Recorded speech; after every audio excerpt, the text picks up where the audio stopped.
Hello there guys, and welcome back to Scottish Hill Talking. This is my third attempt of trying to record this video because either my computer's playing up or the internet shit again. So great start. Sorry for not uploading in February, like I said I was going to do it every month, but I've been rushed off my feet doing scout stuff, life stuff, and just organising my life in general. For anybody watching on YouTube, you will be happy to see that I have finally updated the background of El Studio. This is not the final finish. I'm going to do something on this wall maybe. Might even move the desk around somewhere. But we'll see. Thank you for everybody who is sticking with me during all of this. I have some announcements in this video and some stories of some stuff I've been getting up to over the last 2 months. Some scouty stuff, as you can see I'm wearing my necky. I'm also wearing my merch, which I will hopefully be getting some more of, and I will be taking orders for soon. For t-shirts, hoodies, I'm trying to think what else I can do, stickers maybe, mugs, to get the brand out there, you know. But thank you to Stevie and Geraldine at Tig Tag Tees, who are the ones who came up with the logo and helped me get some t-shirts out there. Also, I want to say a big thank you to everybody who has been donating to my KiltWalk charity, which is Aid for Education. Aid for Education is a charity run by my good friend Douglas Kakuza, who works as an auxiliary with me on H South.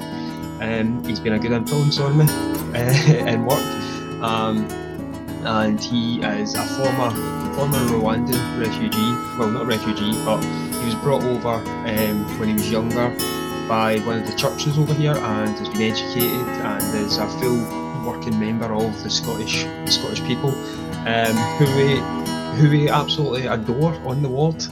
He's an absolute legend. So this year for the KiltWalk, I decided I was going to do it for Douglas's charity as a thank you for helping me get through my first year and a half of being an auxiliary nurse, which has had loads of ups, loads of downs. Still absolutely freaking love my job, and I don't say that sarcastically, I mean that to the full extent. Anybody that wants a wee bit of an eye-opener of what the NHS is like, if you can get in even through bank staff, we're always needing a hand, but it's a great job. I love it. You get to meet lots of people, you get to use your brain every day as well. Compared to where I've been in the past, I'm a lot happier with myself, and I'm stressing people out a lot less. Well, a bit in different ways now, just more because I'm more active and I'm out, and my health is better controlled. But yeah, right, so as I said, we are doing the KiltWalk this year, so it'll be me, Douglas, Kieran and Chris. We are raising money for Aid for Education. I will leave the link down in the descriptions below, or if you're listening on Spotify, it will be in the link for this episode that you are listening to. Hello to all new viewers. If you don't know, I'll do a wee introduction. My name is Matt. I'm an auxiliary nurse up in H South in Inverclyde Royal, which is the surgical ward. This little podcast is my little mental health diary essentially, and it's also me sharing some advice and some places to go, trying to wrangle the demons that go on in your head. I've always been a big fan of hiking and anything you can do outdoorsy, so I'm also a scout leader, so like that is my jam. Most of my episodes here are focused on things like that and how we kind of deal with mental health in general. I like to give some advice on places to go, things to do, and stuff to do, outdoorsy stuff that will help you kind of relieve a wee bit of stress and hopefully make you a wee bit of a better person. If you're watching on YouTube, if I'm ever wearing my necky, you know for a fact I'm going to be talking something scouty. And it means like I've either done something with the scouts that I want to talk about, or it's something I'm planning. 9 times out of 10 I'll just wear my necky regardless. It is on little, I've not really got a name for them yet. So this is my logo for Scottish Hill Talking. It's a microphone out for a walk with a necky and hiking boots out in the hills. I don't really want to just call him Michael, that seems a bit weird. Oh, Michael could be good. But yeah, right. So for this month's little catch up, Feb and March, and I'm going to try and get another one up in April, but I can't guarantee just purely because I will be really busy with all the KiltWalk stuff. But May will definitely be the big KiltWalk event. So, into April. So May's talk will be about the KiltWalk. I might even just put a quick update about how we're getting on fundraising wise, just to kind of make sure I'm doing a monthly, if not bi-monthly episode. But yeah, right. So starting off, last Thursday was my birthday. I'm 29 now, and I came to the realization I'm getting no younger. I know I have the face of a baby. I am not a vampire, but I'm getting to that age where I'm just like, do you know what? I need to think about what I'm going to do in the future a bit further down, which gave me the realization of because I've been watching a lot of stuff on Mount Everest, purely because thanks to Kirsty, who I work on the ward, who's one of the fantastic trained nurses. We were on night shift and she was talking about this show called Finding Michael on Disney Plus, which is about Spencer Matthews climbing to Everest Base Camp to assemble a team to go up Everest and find his brother's body. His brother, Michael Matthews, was the youngest Brit to climb Everest in 1999 before Bear Grylls did it. So he lost his life on the way back down, but they could never find his body. So the whole show is about him looking for his brother's body and bringing it down to cremate at the bottom of Everest as a sign of respect for the mountain. I've watched that. That kind of opened up a bit of a rabbit hole for me for going down all these different stories of Everest, like George Mallory. I've been listening about that. Sandy Irvine. All the other sort of climbers that have either lost their lives or they've made it to the peak and they've been able to share all their stories. And it's kind of inspired me that for my 35th birthday, which is in 6 years, I want to try and make it to Everest Base Camp. I'm going to start saving up now and have like a long-term goal of making sure I can find some people to do it with as a team. It could be some of you guys, you never know. We could do a meet up. It could be some of the scouts. I honestly don't know. But it's something like I'm really inspired to do. This could be a wee bit of my self-acquired, self-diagnosed ADHD that I've kind of. I don't officially think I have ADHD, but I might have. I've got a lot of the signs for it. I definitely have OCD. I know that. But like I've been hyper focused on stuff like the hiking because it's a good week to 2 weeks hike just to get to base camp. But apparently it's one of the most beautiful and eye-opening experiences you could do. I've been looking at the meals and stuff that you could get along the way as well, and nothing like I really want to do it.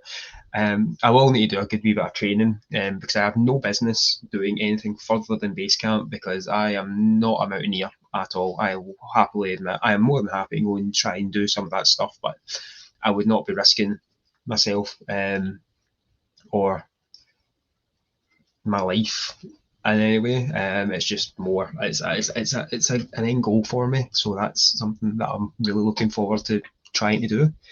But yeah, it was my birthday last Thursday, and on the Friday, Chris, Kieran, and Douglas had previously decided that we were going to go for a brand new hike. This is like the first hike we've done together this year. We've got like a wee walking group on the ward. It's usually us four, and we usually go for like walks. We did Ben Lomond last year. We're going to try again, try and hit the peak because it was really bad weather when we did it. But this time we went to Puck's Glen, and just behind Dunoon, which is not far from Loch Eck. It was a really, really nice walk. It was only about 2 miles, but there was a lot. It was through some really, really thick woods, so thick indeed that I've got some photos that you'll see. You'll probably see it as the cover photo for this episode. But you'll see them on my Instagram, my Scottish Hill Talking Instagram. I also have a Twitter now, Riley, as well. All the links will be in the description. But yeah, my experience on the hill. So we were up the hill for maybe an hour or two. It wasn't a far walk, but it was a really, really nice, enjoyable one. It got you right out of the way of the traffic, of cars and whatnot, away from civilization for a wee bit. But as I said, it was really, really thick forest. It wasn't the nicest of days, but it wasn't the worst either. There was a wee bit of rain, but it wasn't really heavy. We met some dog walkers, some really nice people out on the hill as well. And then we finished up in the Botanic Gardens. I think is it? No, it's not Benmore. Is it Benmore? I can't remember if it was Benmore. Got Botanic Gardens, where we had some cheese toasties, which were absolutely banging, by the way. So I highly recommend this wee walk. There's a lot of gorges as well that you can walk through and get some really, really nice photos. And we were treated to a lot of rainfall the days before, so the streams were absolutely flowing, and there was a good few waterfalls as well, and I got some cracking photos of that as well. You got some really good views of the mountains on either side of you as well. It's somewhere that I think we will probably revisit at some point and go a wee bit off trail and try and see how high we can get as well. I have previously done the Bishop's Seat over in Dunoon with the Scouts, but that was years ago. But it was a great adventure as well, so it might be somewhere that we could possibly think about doing as well when we're over there. I might even take the Scouts over to Puck's Glen at some point just to get another hike under their belt, because it was an absolutely beautiful, beautiful walk, and it's really easy as well. It's not. I would say most grannies could probably manage it, to be honest. But yeah, so that was the Friday, and Friday night I was meant to be going camping before the scout camp started on Saturday morning, so I was there, but some stuff happened and I couldn't make it. So what happened was Friday night, to get some of the scouts through their chef's badge, we decided that we could have the scouts turn up at the hall, or half of them turn up at the hall. And they would get to go through the meal prep for what we were going to have for dinner on the Saturday night, and it meant like all we really need to do is heat up what meat we had, and then just plate it up.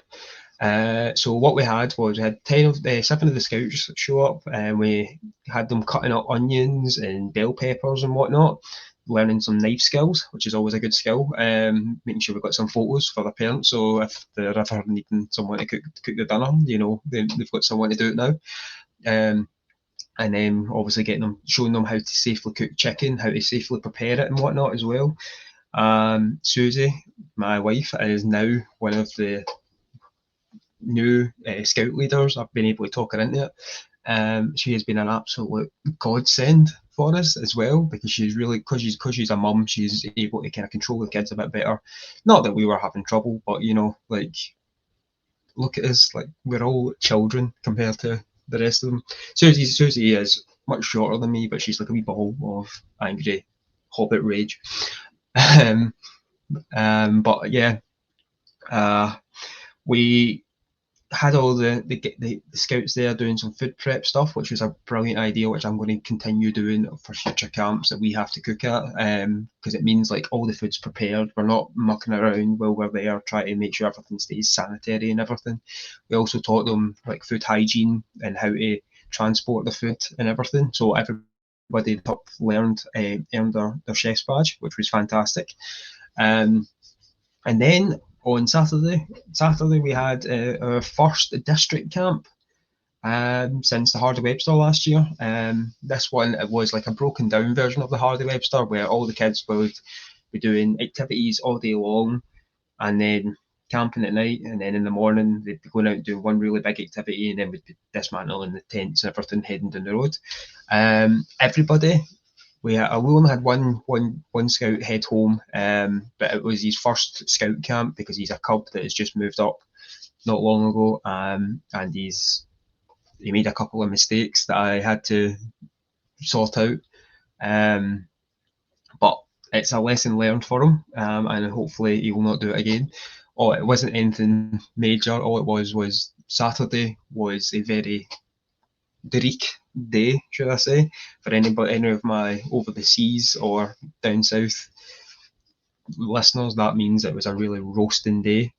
Not. It was typical Scottish weather where it was mud, water, and rain everywhere. So this scout had gone through 3 separate changes of clothes in the space of maybe 3 hours, and then was absolutely miserable at the end of the night and asking to go home. I tried into it, even put him in the dry room that Everton offers, and try and dry him out a good wee bit. But as soon as I found out he had no spare change of underwear or socks to change into, I was like, I'm going to need to send him home. So that was like my first sort of casualty, not casualty, but you know what I mean, like sending home. But he's learned from it, and he's definitely not going to do it again. And everybody else absolutely loved the camp. Like even the wee guy who got sent home, he loved it as well. But what we got them doing was like some proper scout skill stuff, like pioneering, which is all my jam. I helped out with that bit. We did some axe and saw skills. We did some tree tents in hammocks as well. That was kind of fun. Pitching patrol tents, which are like the big canvas tents, like classic style tents that we use for the Hardy Webster, because the Hardy Webster usually is a 6-person team competition that we do. So we did that. What else did we do? Did some fire lighting stuff. And then we were meant to have like a campfire, but the rain just got so bad. So we all decided to send the troops down. There was 110. Well, there were meant to be 110. I think only about 92 turned up, but still a lot of kids. So we sent them down in groups to come down into the hall, get dried out, get some hot chocolate, some hot dogs, and play some games in the hall with the other troops for a bit, and then we sent them to bed. Everybody was out cold by about 10 o'clock. There was a couple that were determined they were going to stay up all night, but like they conked out quite early. And then in the morning we cooked. For dinner, sorry, I've skipped over that bit. For dinner we had fajitas. Easy dinner. It was all pre-prepared the night before. All we had to do was heat up the chicken, and it was fantastic. And the leaders had a fish supper. Could rub it in the cases. Then after we all went to bed, I didn't really sleep much that night because it's a scout camp and it was freezing. But I think I seen like nearly every hour. I got some sleep in between, but not much. And then about 5 o'clock, I decided, you know what, I'm just going to get up. I went down to the Everton Lodge and gave myself a shower, and it kind of woke me up. And then obviously the clocks had gone forward, so it was a wee bit later by the time I was finished. So I decided I'll get up, get my tent down. So that's my stuff sorted, and I got my bag packed and left it in the kitchen shelter that we'd created as well. And then I got the guys up at 6, 7 o'clock-ish, got everybody to pack their bags as best they could. And then we got breakfast over with, and then by 9 o'clock they were down. We did the flag, and then they went for a big wide game. It was like using grid references to find it was basically orienteering. But it was a real fun camp that we did. The guys learned a lot. I learned a lot as well. I learned a lot about my scouts, about what their capabilities are when it comes to building stuff, and how well I've been able to train them over the last year or so. As well as build on the skills that they had before. But it was a fantastic camp. I loved it. I loved everything about it. Made me feel a lot less no, a lot more confident in myself as a leader, I think. Gave me a good wee confidence boost anyway, to know that my guys are really doing well with the training I'm giving them, and it is sticking.